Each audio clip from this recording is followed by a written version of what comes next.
say that I feel, a bit uncomfortable critiquing Jesus. But in today's gospel, he does mix his metaphors. And in public speaking, that is a no-no. As we heard in the gospel reading today, in the first few verses, the first 6 verses, there he clearly implies that he is the shepherd of the sheep. But then, as his disciples don't quite understand what he's talking about, he goes on to explain what it means to be the shepherd of the sheep by saying that he is the door of the sheepfold. So again, there's a couple of images there, a couple of metaphors that he mixes. And so, again, in public speaking, that's not the best thing to do. But anyway, I hope he will pardon me for calling our attention to that. But with both of those metaphors, however, even though he mixes them, Jesus makes the same assertion, namely that he is the alternative to the thieves and robbers. The thieves and robbers whose intention is to steal and kill and destroy the sheep. Jesus' intention, he says, and his desire, rather, is to give the sheep life and to give it to them abundantly. Two totally different intentions and desires. And again, that's probably a verse well known to all of us. Jesus said, I came that they, the sheep, my people, may have life and have it abundantly. Now, I have to say that I am not completely certain of what Jesus had in mind when he used that phrase, abundant, or that concept of abundant life. At the very least, I'm sure he meant that he came to give his sheep an earthly life that is meaningful, fulfilling, purposeful, deeply satisfying, grounded. That's the abundant life that he came to give us here on earth. He came not to give us a life that's based on the sinking sand of things like affluence and possessions and status. He hasn't come to give us a life that we are to find abundance in by trying to have a life that is free of sorrow and pain and disappointments and reverses. That's not the kind of life he came to give us. Because in fact, is such a life without pain and sorrow, disappointments and reverses, is such a life in this broken world, this world of sin and death, is that even possible? Certainly not. I think we've all had those kinds of experiences. So, at the very least, it seems that when Jesus says, I come to give him life and give it abundantly, that's what he means, this kind of earthly life that is deeply satisfying and fulfilling and purposeful, a life lived under the leadership of the shepherd, Jesus. But again, like I said, I'm not absolutely certain what he means by abundant life, so I suppose that Jesus could have also meant that an abundant life is that while we live here on earth, we also have, because of him, we also have confidence in, as the Creed states, the forgiveness of sins, the resurrection of the body, and the life everlasting.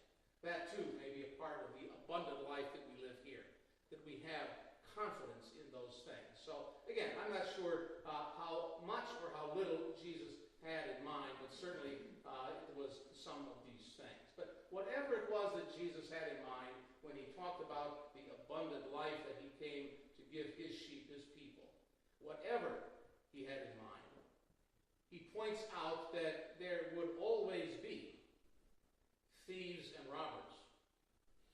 Thieves and robbers always looking for the opportunity to steal, to kill, to destroy the sheep. And to do so by leading them down a false path in search of the abundant life. Thieves and robbers, false sheep, who would try to convince us that really the abundant life is to try to live your life without pain and sorrow, to try to get rid of all of those kinds of things, to have no disappointments, to have no reverses. That really the way to the abundant life is status, affluence, possessions, and all of that. Those are the false shepherds. Those are the thieves and robbers who will always be there to try to destroy, to kill the sheep by leading them down that path rather than the path that the good shepherd wants to lead them. But even though those thieves and robbers will always be there, we are not defenseless against them.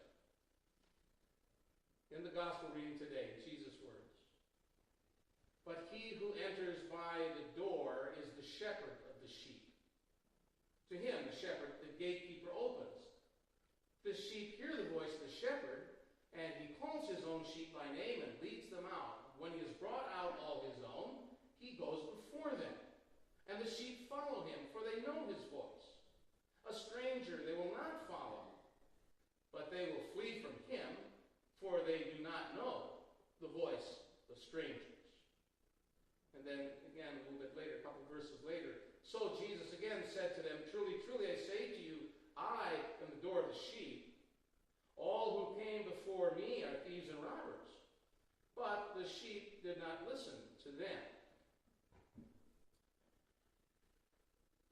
Those of you in the front pews may want to move back a little bit because I'm going to challenge Jesus again. You may want to avoid the lightning bolt if it comes down here.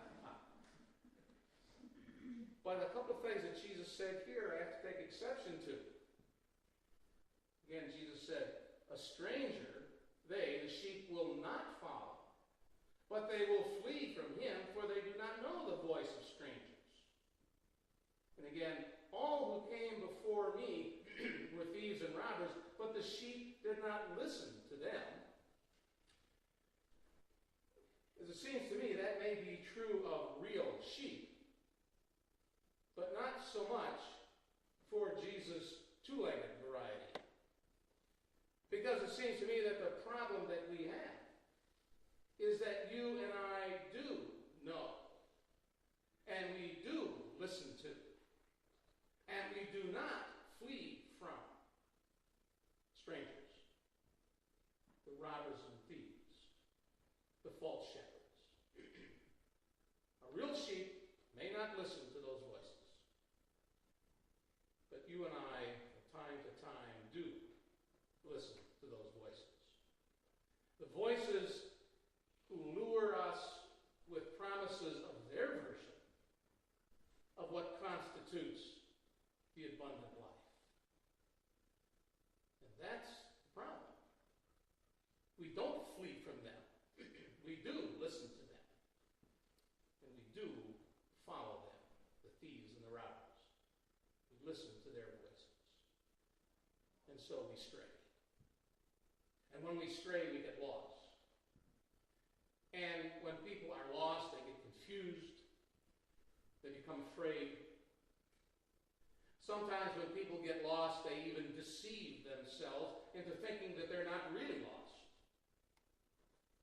Again, it's an old illustration. But a husband and wife were driving somewhere. The husband, of course, was driving. And she finally says, "Stop and ask somebody." And he said, "I got it under control." And he has no idea where he is. Is that not how we are sometimes? We follow and listen to and follow the voice and the leadership of false shepherds, and we think we're in fine shape. What we two-legged sheep need to do is to learn to distinguish between the voices. We need to learn to distinguish between the voices of the thieves and the robbers, the false shepherds, who seek to steal and kill and destroy us. And we need to distinguish their voices from the voice of the good shepherd, the voice of Jesus. We need to tune into and lock onto the voice of Jesus. We need to be reminded, we need to remind ourselves over and over and over again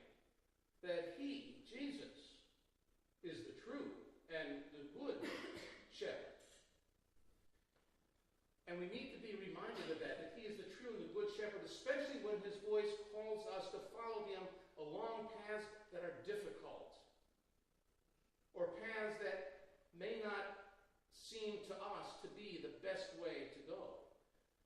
The Scripture is full of examples like that. It starts from the very beginning, Adam and Eve.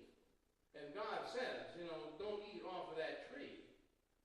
And they thought, well, no, maybe that's better to eat off of that tree, and so they did. There's the example of old Israel. After God led them out of Egypt and through the wilderness, and they finally got into the promised land where God had promised to lead them. And they got there and they got settled. And after a time, actually it didn't take too long of a time, what were they doing? They were worshiping the false gods of Canaan. They thought that, that's a better way. At least they were probably trying to cover all their bases. Yeah, we'll still worship the God who brought us here, but, just to make sure that everything's going to work out right, we ought to worship these Canaanite gods as well. God said, no, you will only worship me, but no, they said, there's a better path. We don't think that's the best way. Peter, he thought the best way was just to, play it safe, say, no, I don't know him. We all face those kinds of things where the way that the shepherd calls us to go, the path that he wants us to follow, may not be very easy. It could be very difficult. It could be very costly.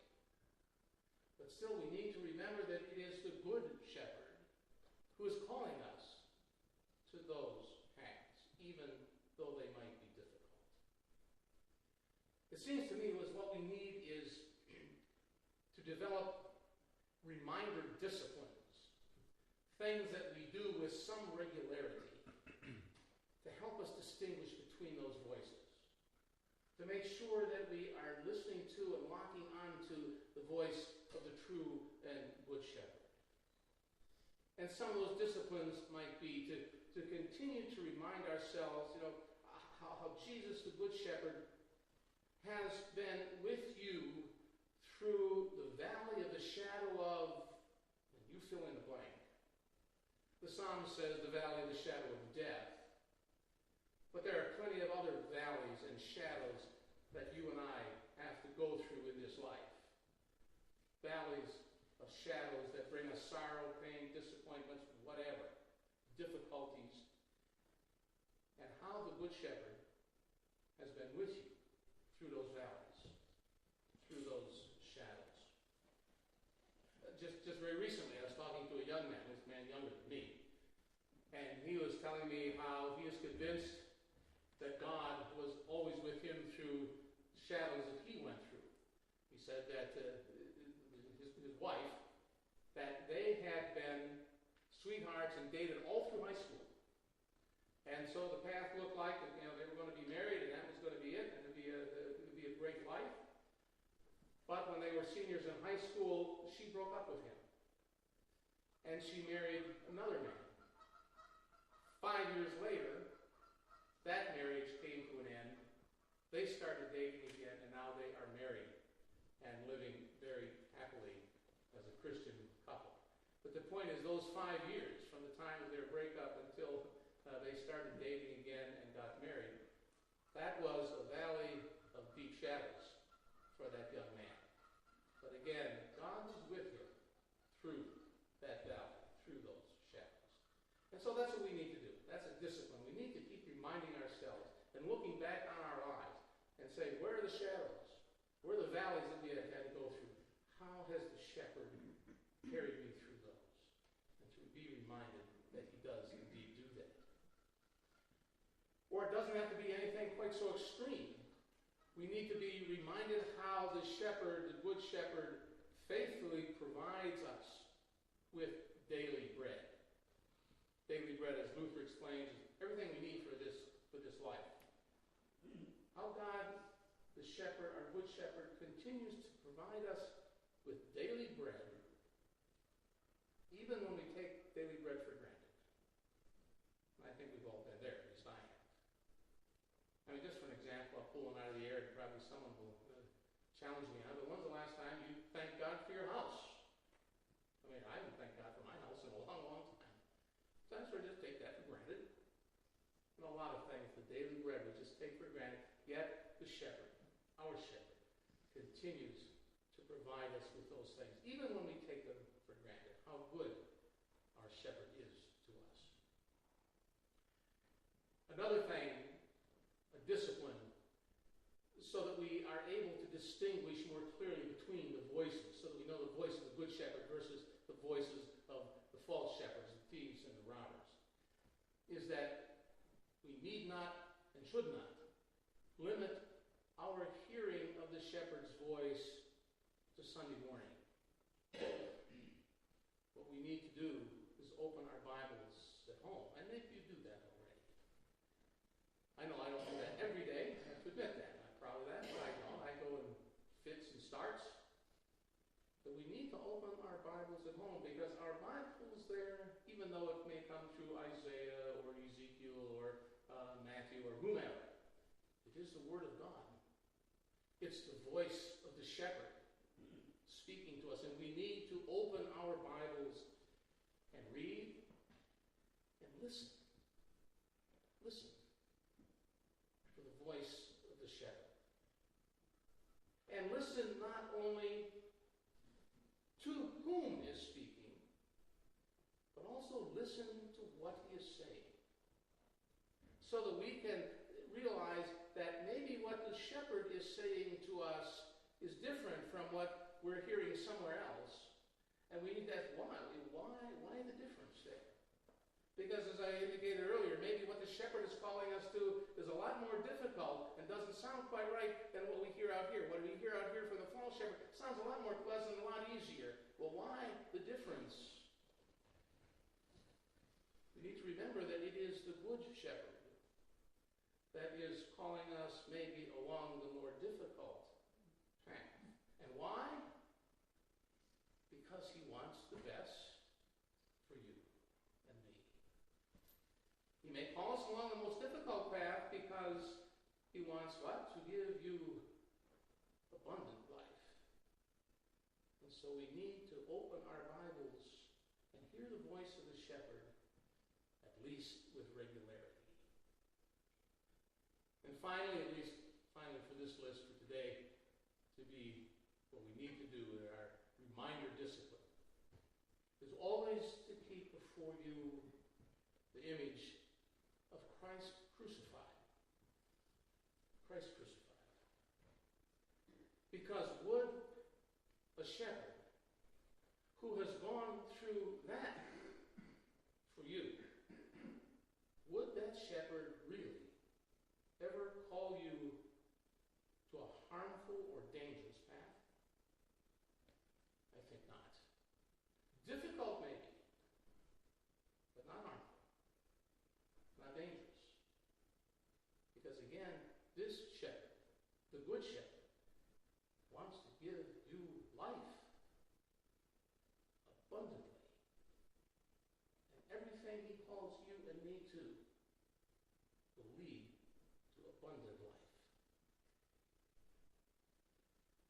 Again, from today's gospel, Jesus says, "But he who enters by the door is the shepherd of the sheep.